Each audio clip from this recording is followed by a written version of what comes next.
Hi, this is BioPathway, and today's video is going to be about RNA interference.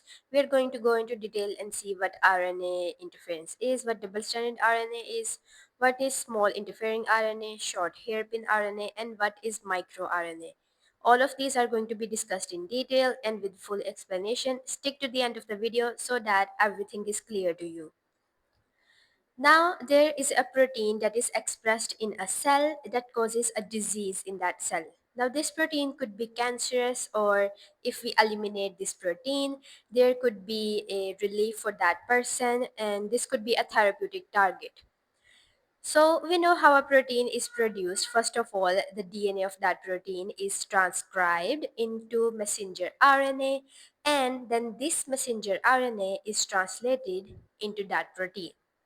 So we have three levels at which we can control if this protein is expressed or not. We can either delete this protein, or we can delete the mRNA of this protein, or the final thing we can do is we can go and target the DNA of that protein.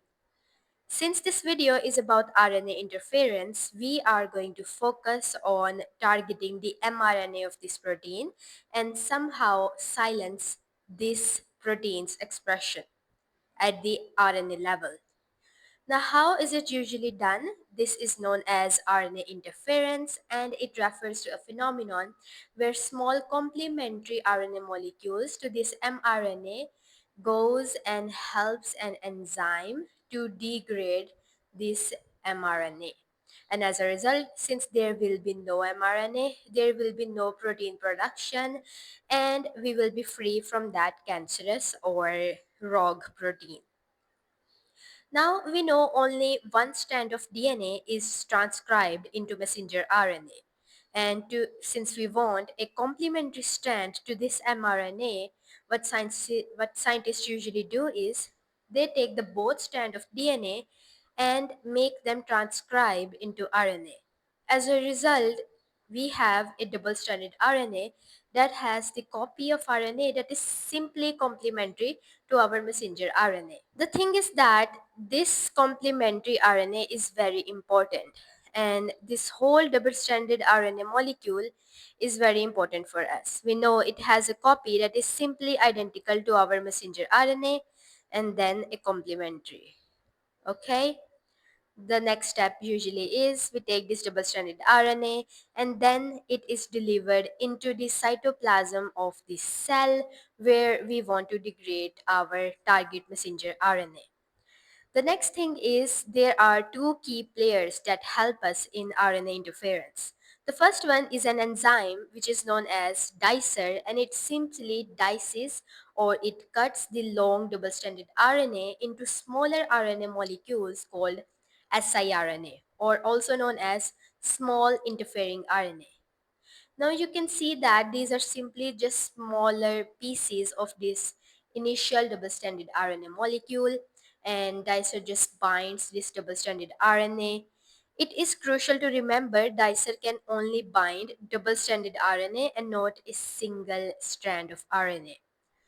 Now, after cleavage, we are going to end up with siRNA. These are usually 21 to 23 nucleotides long, and they also have these two nucleotide overhangs on either side of this. Now, this siRNA is going to get recognized by the second player of the RNA interference, which is known as the RISC. Now, the RISC, which stands for RNA-induced silencing complex, is not a single enzyme, but it's a complex made up of several proteins. What RISC usually done is it takes the siRNA and it keeps the guide strand only and get rid of the passenger strand. Remember, the guide strand is complementary to the target mRNA, whereas passenger strand is simply a copy of the mRNA.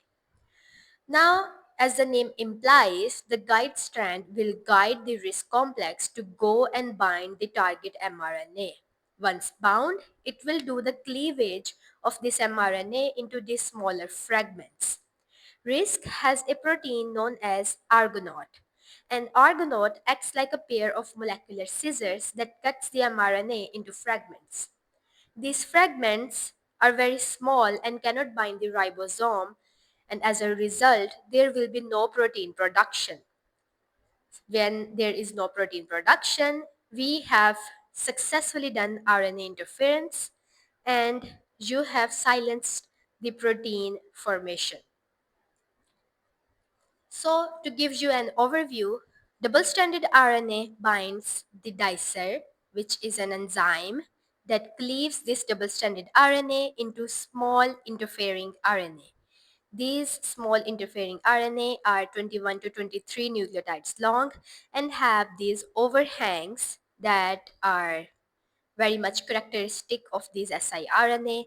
These are then identified by a risk, and we have this risk formation, which is a complex of many enzymes, and it also has a domain or a protein known as argonaute, which can degrade our messenger RNA. RISC keeps only the guide strand while the second strand is gotten rid of. This guide strand will guide the RISC complex to go and bind the complementary mRNA, and it will be fragmented into these smaller pieces which are unable to bind ribosome, and hence there will be no protein production. Now, it involves key components as we have seen just now. We need a source of double-stranded RNA. We need the dicer enzyme and the siRNA that are generated by that dicer, and then the RISC enzyme. All of these are generated inside the cell by the cell itself. We just need to give a source of double-stranded RNA.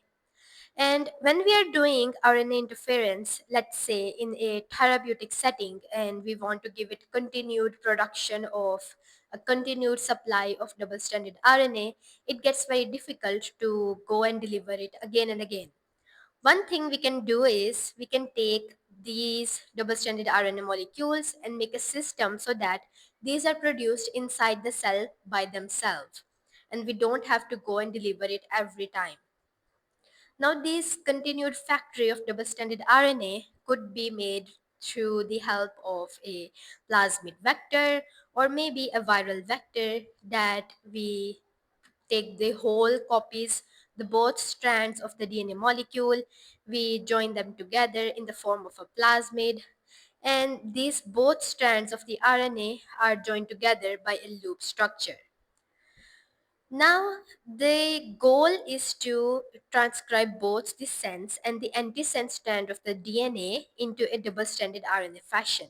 And this can be done in the form of a loop.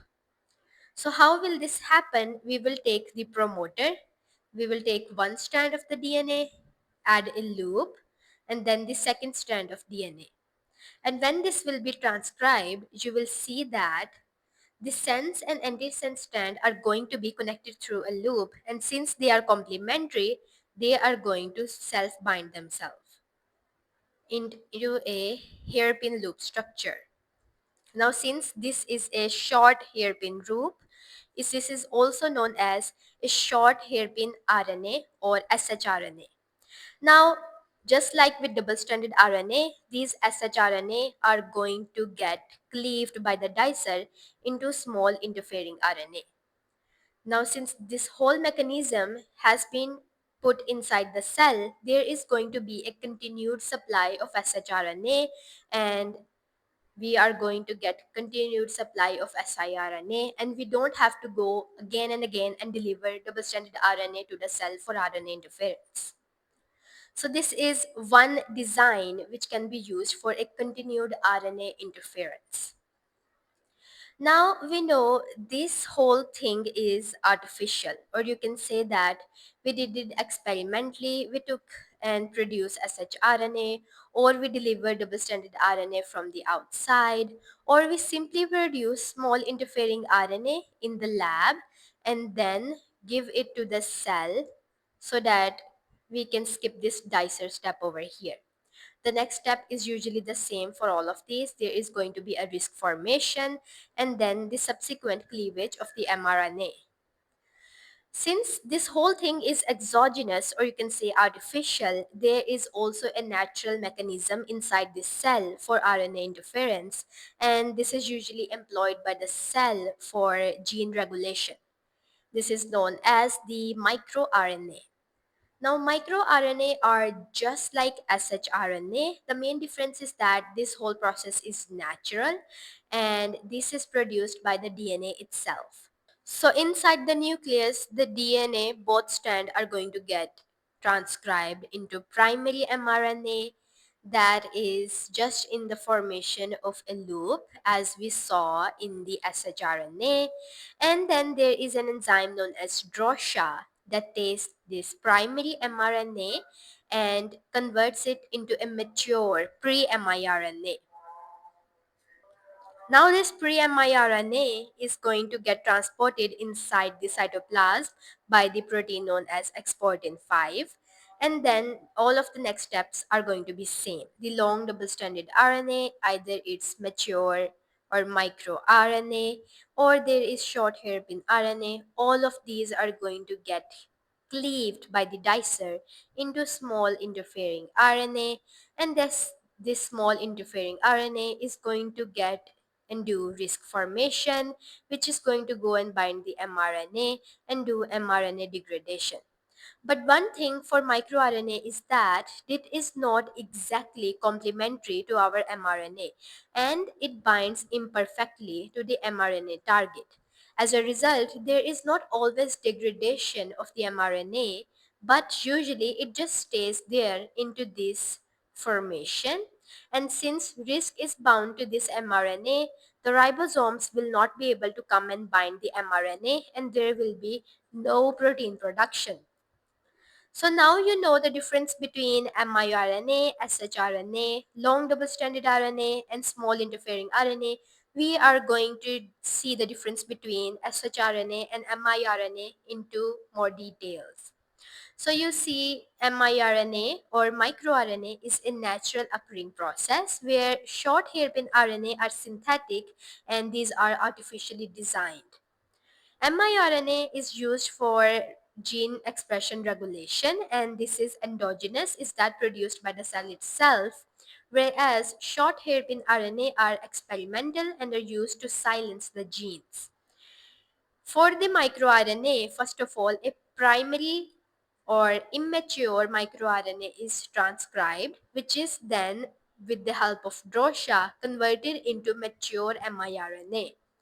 Whereas shRNA is just simply transcribed by the plasmid or viruses and then it is processed by the dicer.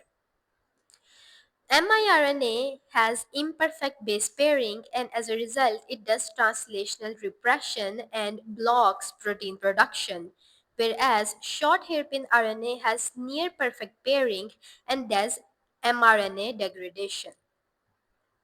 So since we know what double-stranded RNA, what short hairpin RNA, what small interfering RNA, what Argonaute, dicer, and RISC complex are, and how slicing or cleavage of mRNA or the silencing occurs, let's look at the application. Most of the times, scientists know that there is a certain protein that is present inside a cell, but the protein's function is not known. What scientists can do is they can take RNA that is complementary to that protein's mRNA and do silencing of that mRNA.